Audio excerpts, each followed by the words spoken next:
Think about the most important relationships in your life. Your spouse, boyfriend or girlfriend, best friend, children, parents, and your coworkers. Who taught us how to build healthy relationships? For most of us, the answer is no one. We typically learn from observation, trial and error, successes, and heartache. But healthy relationships do not just happen. They are intentionally built. And emotional intelligence can help us to build them. Let's talk about it.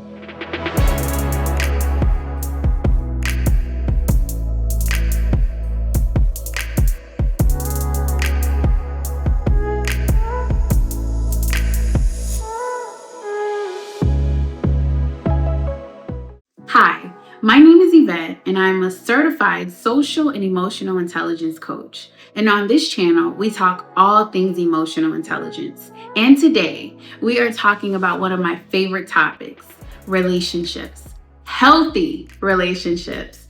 Emotional intelligence is one's ability to be aware of their own emotions and the emotions of others, and to use that information to manage themselves and their relationships. Simple, right? Except it's not. And emotional intelligence has a 4-quadrant model, which might even make it seem more complicated.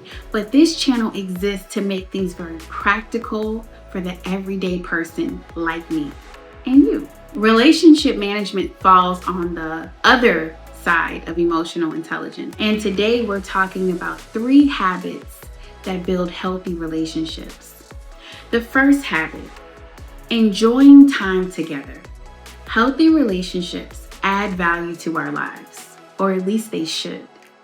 And generally, they should leave us feeling encouraged, supported, understood, safe, my personal favorite, energized.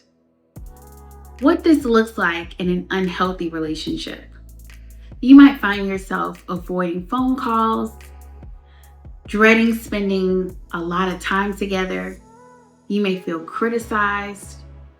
You may feel like you have to walk on eggshells, and you often leave emotionally exhausted. The relationship drains you instead of energizes you. What this looks like in a healthy relationship, you genuinely enjoy being together. How cool is that?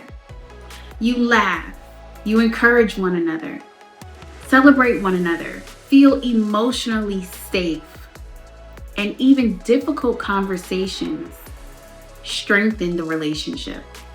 Imagine that. An invitation to reflect is to ask yourself this question.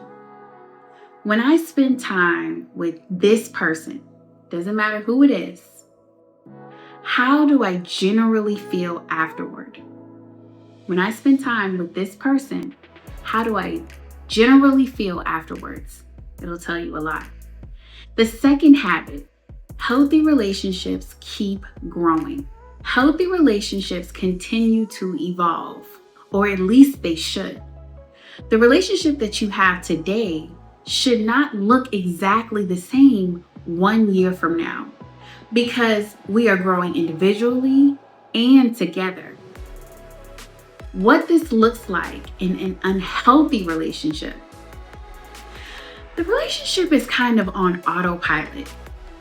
There are not a lot of check-ins. Nobody's asking how we are doing. Months go by, even years, and the relationship is kind of stagnant. What this looks like in a healthy relationship. Healthy relationships stay curious. They continue learning each other, asking meaningful questions, supporting each other's growth, and intentionally creating space to grow together. Doesn't that sound good to hear? It feels good to say. An invitation to pause and reflect. Bring a relationship, any relationship, to mind. If you compare where you are today in the relationship to where you were a year ago? Has it grown? Have you grown? It'll tell you a lot. The third and final habit, one that I find to be critical: repair.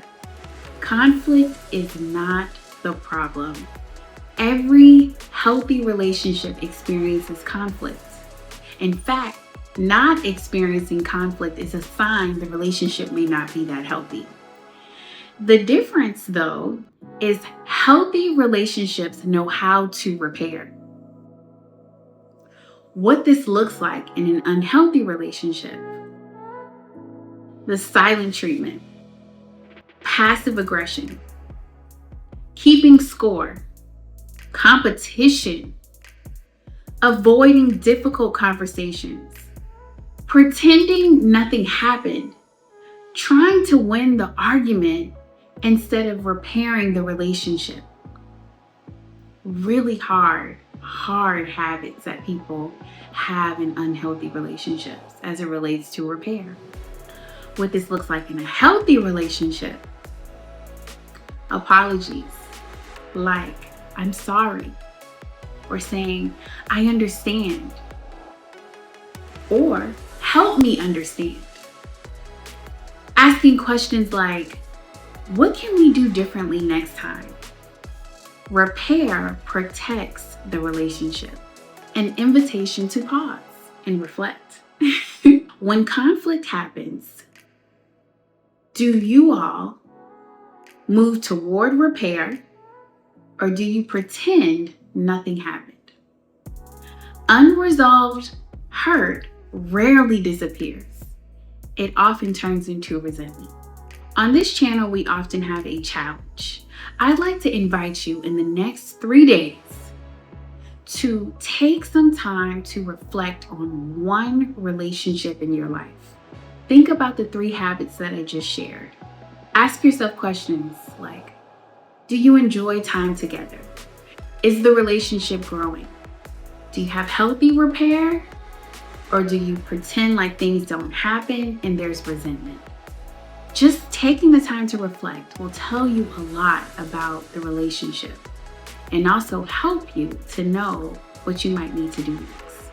If you found this video to be valuable, I'd love for you to like, subscribe, share, comment below, and tell us which one of the habits resonated the most for you.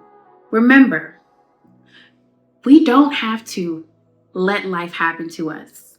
We can happen to life. Until next time, take care.